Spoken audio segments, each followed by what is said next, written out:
Hello everyone, this is Flora and this is my Unix lab experiment number 8, process creation. So basically in today's experiment we'll have to do three programs.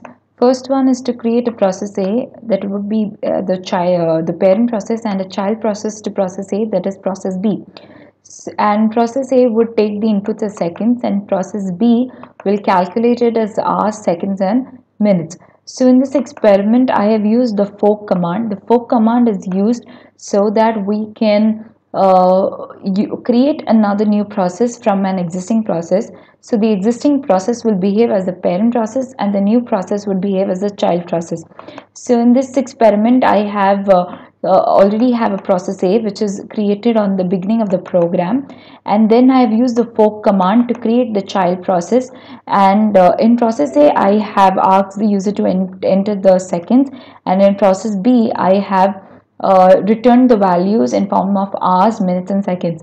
So when we compile this, it will ask us to enter the seconds.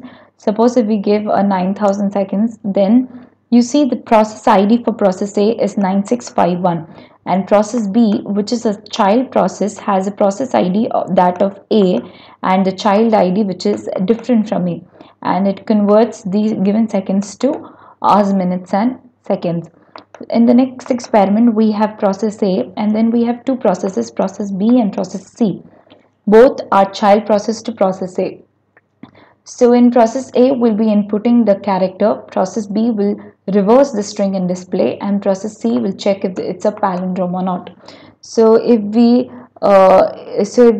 look to this, we have three processes in total. First one would be process A, which would be the parent process, and process B, which is a child process to process A, which would reverse the string. I have written a string reverse function to reverse the input string, and then process C, which would check and see if it's a palindrome. If it's a palindrome, then it would return back saying it's a palindrome. So when we execute this command, it will ask us to enter a string. Suppose I give 1 to 1 as a string, then it would see the process ID for process A is 9651, and this is the string that we entered. Now we are executing process B and process C, which are both child process A. So the parent ID for process B is similar to process A, 9671, and its own ID is 9672, the next process to process A.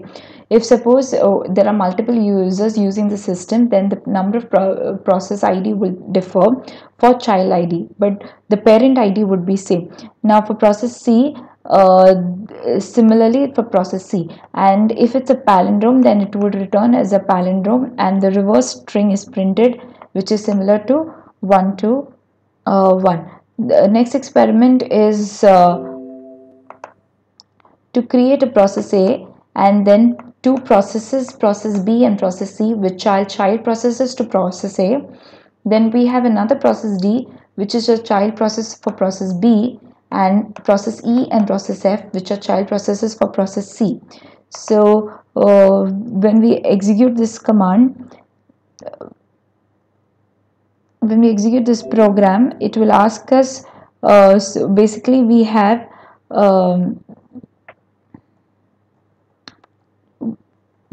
process A, and then which is the parent process for every process, and then we have process B, which is a child process of process A. So we use the fork command for process A, and then once the process B starts executing, we will have once process B starts executing, we have another process, process D, which is created inside process B, and then we have process C, which is a child process of process A, and other processes E and F, which are created inside process C. Process E and process F.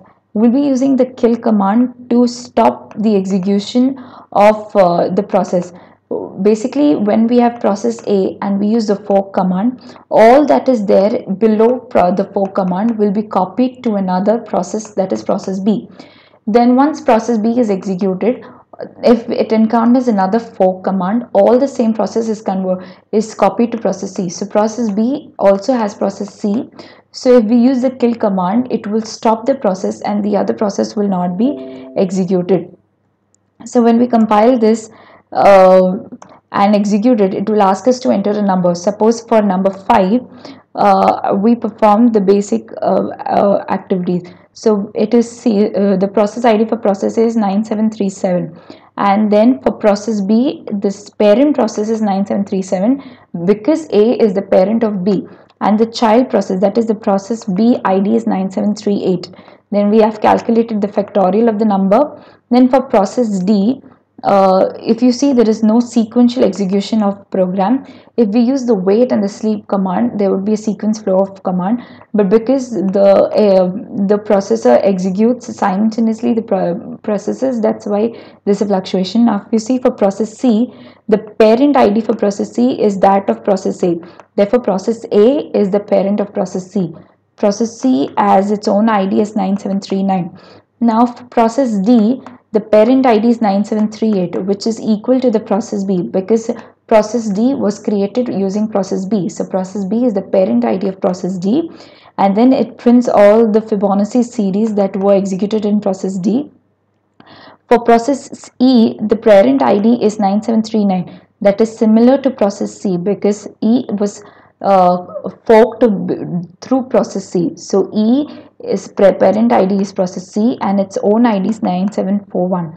Similarly for process F, the parent ID is 9739, which is process C because process F was created using process C, and the reverse of the string is 5 itself, and it's not an Armstrong number, therefore it is printing as not an Armstrong number, and since 5 is a prime number, it prints 5 as a prime number.